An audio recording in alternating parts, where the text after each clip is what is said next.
Well, this week I decided to start from the back of the field just to see how it's going to play out, and it turned into a race full of action, some pretty interesting moments, and as usual, a mix of good overtakes and a couple of spins. But I guess we will get to it a little bit later. But before we dive in, I gotta thank Callister for sharing the replay, because without him, you wouldn't be able to see any of the replay shots. So once again, thank you, and enjoy the race. But yeah, let's go. Let's go, right behind Luke. And I think I'm going to need the radar, because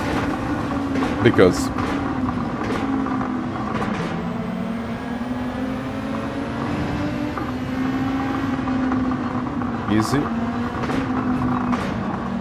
Well, if I can get it, I'll get it.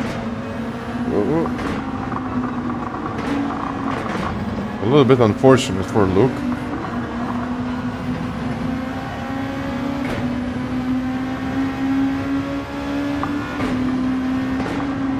But to be fair, it could be very unfortunate for me as well.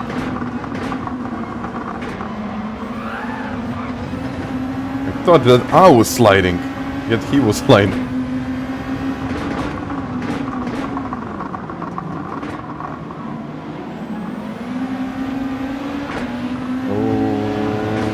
Where to go, actually.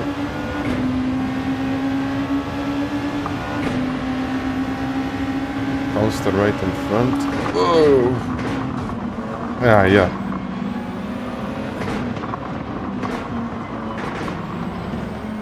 It's a bit of damage now. I'll be slower on the straight. Yeah, as I said, it could be unfortunate for me. I wasn't expecting that he was going to stop right there. Maybe I can stay behind. Whoa! Oh, this guy doesn't really like to give that much space. Whoa, okay.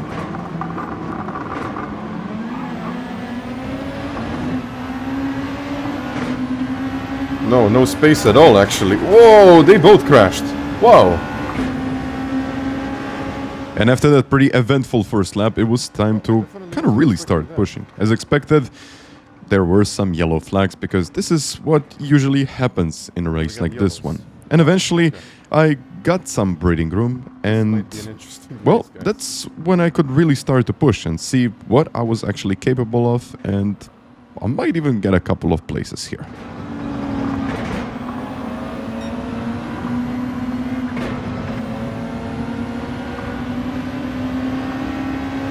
I mean, Damien is now right behind us.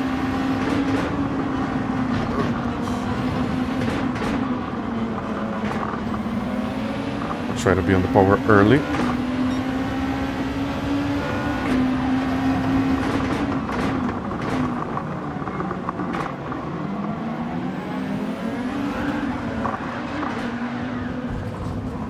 And to be fair, it's actually really hard to say what exactly happened there. I don't think anyone really deserves the blame for this incident.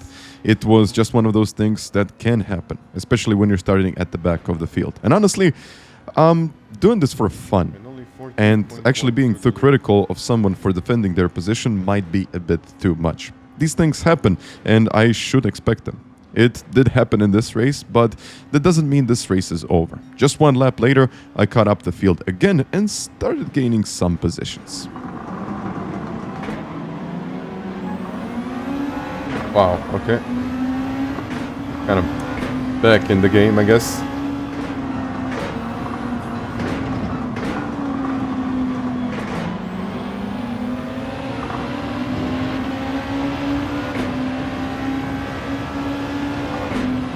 Okay, let's try to make it clean. I think he even lifted.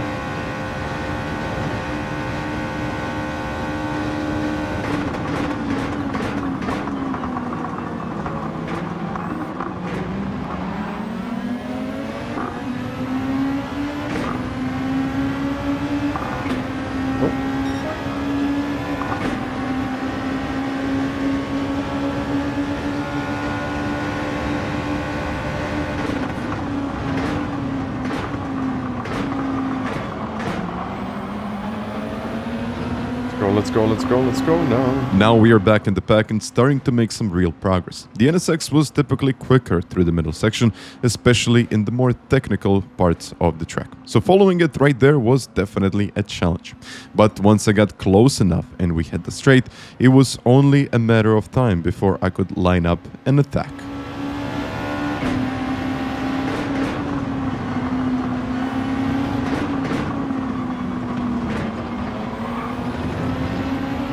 I'd say maybe.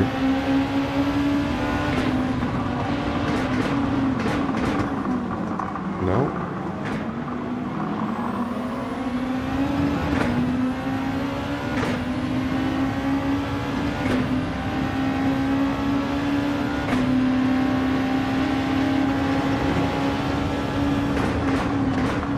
And after that overtake, things actually started to look really good for me. I had closed in to the top 10 and actually I was in the top 10, and I was starting to make some real progress. And at this point, even the top 5 finish seemed possible. So my mindset was pretty simple. Just keep pushing and keep the momentum going. You know what, this could be an interesting race. Oh. I'm just waiting for another crash. And that's the Audi that I was talking about. Not the best car around here.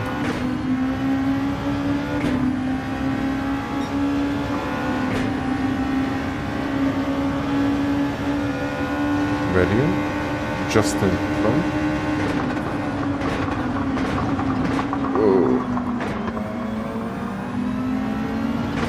Happened to me a couple of times.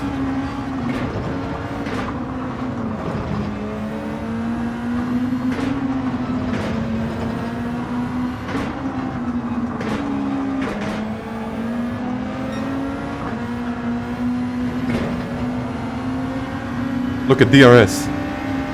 He's got DRS. Look at the wing. Now the wing closes.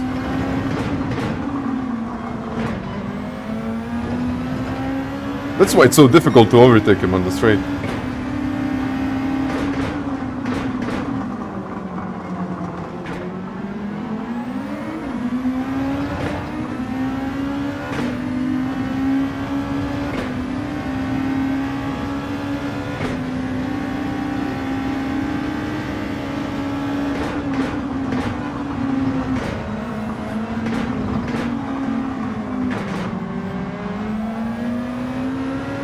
Look at this. You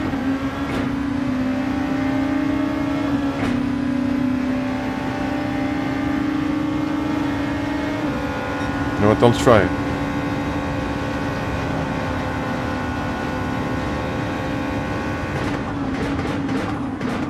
Ooh, try it.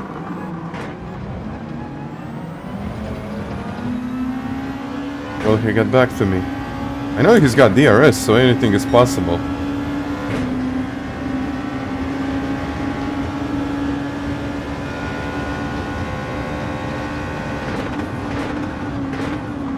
Stayed alive. And after that pretty wild opening and a few solid overtakes, I finally found myself in clean air. And that meant I could push without any distractions, which is incredibly helpful on a track like this one. On the next lap, I had the space I needed, and by the end of lap 6, Damien, who was just in front of me, had caught up the group up in the front. That slowed him down a bit, though he was still in a position to make some moves. And by the end of the following lap, I had caught up them as well. At this point, it was time to think about strategy, either to pit at the end of lap 7 or to stretch it and pit at the end of lap 8 for fresher tires, which usually worked better for me. So I chose to stay out, and surprisingly, everyone else did too, and that kind of caught me off guard. But it also gave me a chance to make it work. So now it's actually about pushing it really hard and even going for the overtake on this final lap of my stint.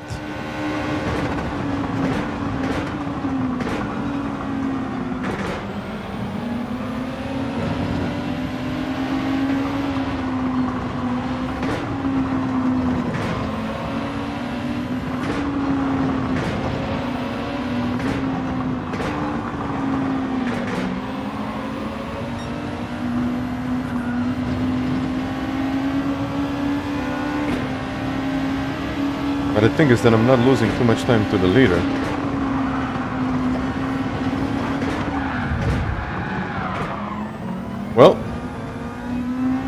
That changed it, didn't it? Oh, that's a 3-second penalty.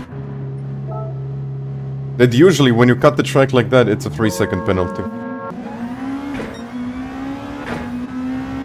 Where is he, by the way? Oh, now I got a lot of clean air in front of me. Well, let's see.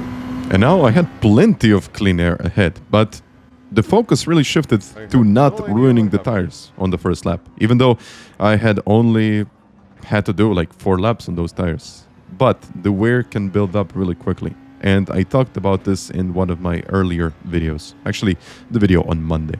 And you really have to manage the tires carefully because you really want to keep the performance strong for the entire stint, which is not easy when the tires are degrading that fast. Meanwhile, I saw Damien starting to close in on the Italian driver ahead and even overtaking him. And not even 2 laps have passed, and I was right on the tail of the Italian. Would be interesting to see his tires later.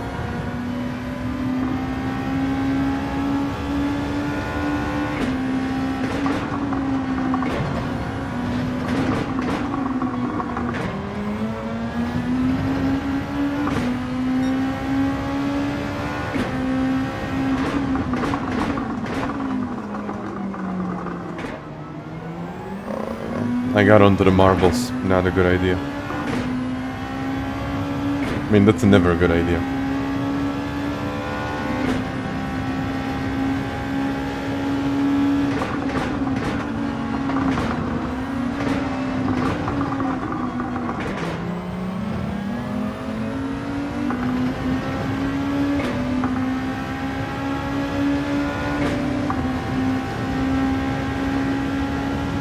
Is he going to give me enough space?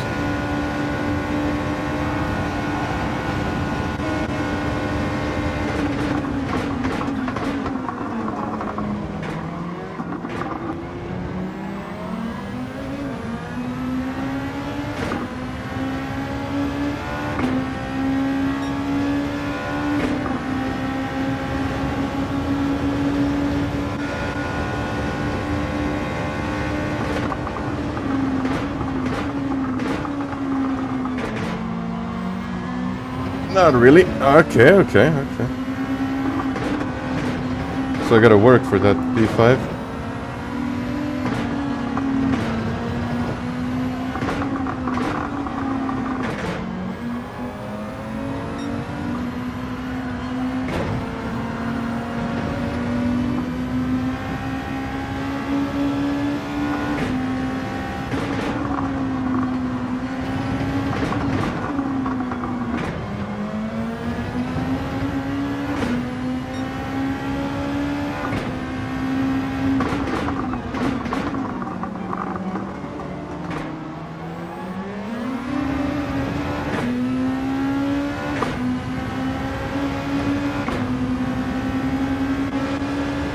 Try it like this.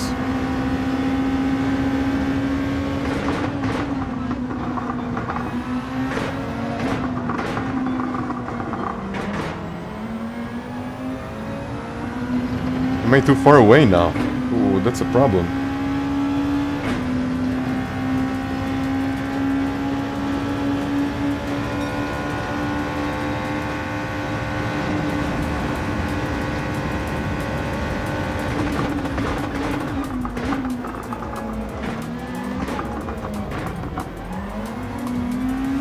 You know what? I'll take that. I will take that. Ooh.